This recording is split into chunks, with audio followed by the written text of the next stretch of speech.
Worship. The first thing I want to point out is the concept he, all right? He. We offer up things to him. We say, he is this. He is that. All right? We want to make sure that we're very he-focused. He is, he is, he is. It starts with him. It starts with who he has revealed himself to be. He is worthy. Psalm 33, 8 and 9 says, "Let all the earth fear the Lord. Let all the inhabitants of the world stand in awe of him. For he spoke, and it came to be. He commanded, and it stood firm." So he's worthy, and it's very connected throughout Scripture as with his role as the Creator, as the sovereign Lord of creation.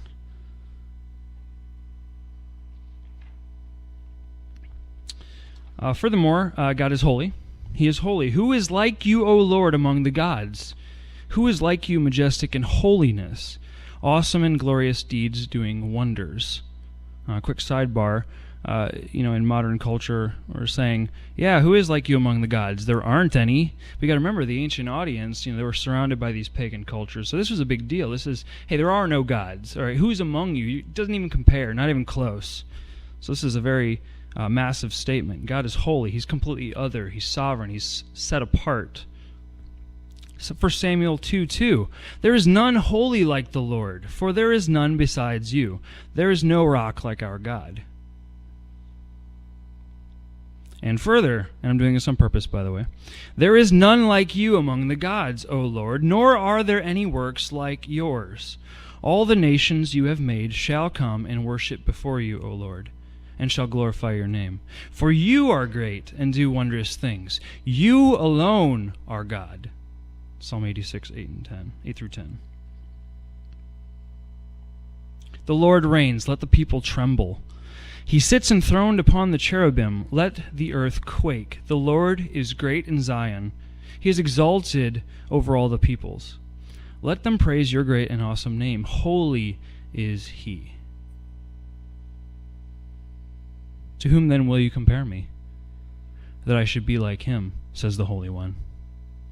It's Isaiah 40:25. So God is holy. That is a small sample. There are many more. It is a very solid theme throughout the canon of Scripture.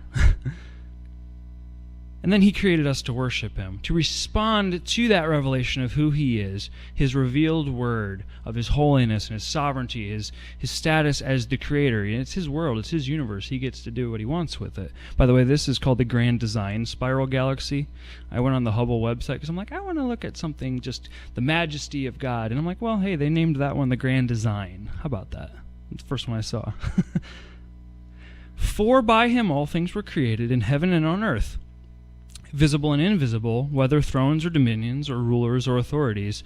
All things were created through him and for him." It's for him. We're the crown of his creation, as made in the very image of God the Creator. And we are therefore also created for him. So, worship. Briefly, what is it? It's reverential homage. I suppose I should have said homage. I was doing this wrong in practice every time. It's from the Greek. I'm not going to give you the Greek, but Greek words that say reverential homage and physical posture of bowing down. So it's a heart posture. It's a physical posture. There's kind of some different things involved there.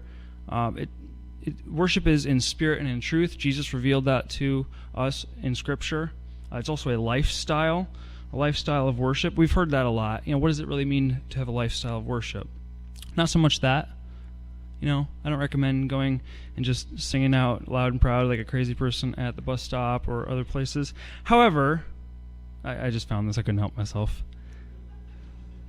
However, what does it mean to have a lifestyle of worship? Well, whatever you do, work at it with all your heart, as working for the Lord, not human masters. It's Colossians 3:23. So everything can be an act of worship if you do it unto the Lord, right? So it is a lifestyle. Absolutely. One of the main principles that I wanted to make sure comes across this morning is that worship is a response to who he has revealed himself to be. We can't worship a God that we don't know.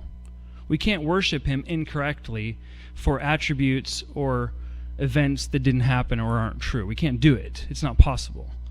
So he has revealed himself graciously to us through Scripture, through the stories of who he has raised up to settle the land and to bring forth the Messiah. And all these stories that we read of in the Bible and Sunday school and everything else, all throughout our lives, he's revealed himself. And you think about it, there was a story, I can't remember where it was now, but I was reading just the other day, an example of, it was like an allegory, an example of what it would be like to live without revelation. It was this fictional scenario of these two pagans in ancient times who were going to go to the pagan temple to offer their sacrifices, and the one pagan says to the other, yeah, how's it going? My crops are good, my family's good, I give all this offering to whatever god it was that the story talked.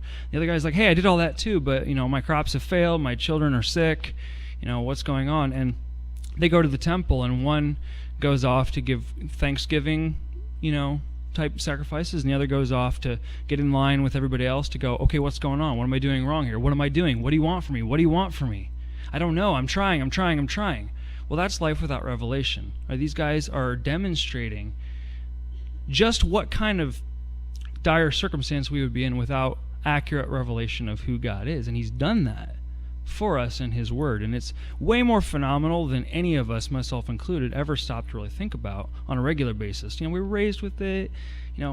We have to stop and let that blow our minds a little bit. We know the living God of the universe, and he knows us. It's phenomenal.